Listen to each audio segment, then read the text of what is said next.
বিসমিল্লাহির রহমানির রহিম। আমি আজকে এই গরমের ভিতরে এই ডাবের পুডিং আমি তৈরি করব। তো প্রথমে আমি এই হাঁড়িটায় ডাবের পানি ঢেলে দিয়েছি। এখন আমি হাঁড়িটা চড়িয়ে দিলাম। বিসমিল্লাহির রহমানির রহিম।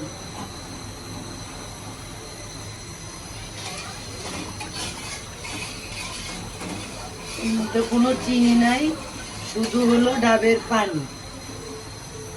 এখন আমি এই ডাবের পানিতে আগার আগার পাউডার একটু দিয়ে দেব।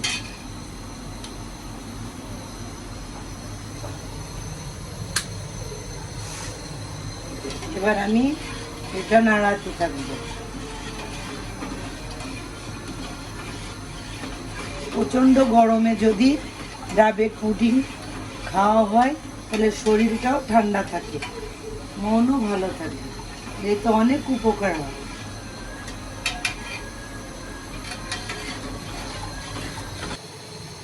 এবার ডাবের পানিটা আর আগার আগার পাউডার দিয়ে আমি পুডিংটার জন্য ভালো করে ফুটিয়ে নিলাম। এখন আমার এটা হয়ে গেছে, একটু আঠালো ভাব হয়েছে।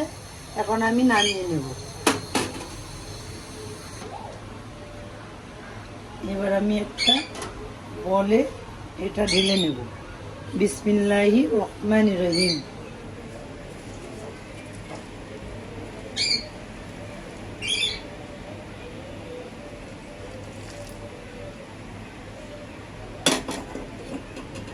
এবার এর ভিতরে আমি নারকেল কুচিগুলো সুন্দর করে দিয়ে দেব।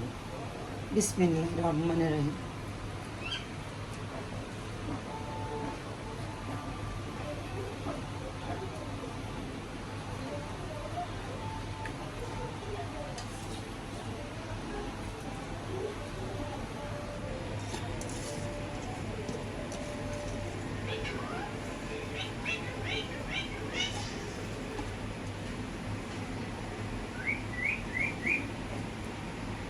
এবার আমি 10-15 মিনিটের জন্য ঠান্ডা হওয়ার জন্য ঢেকে রাখবো।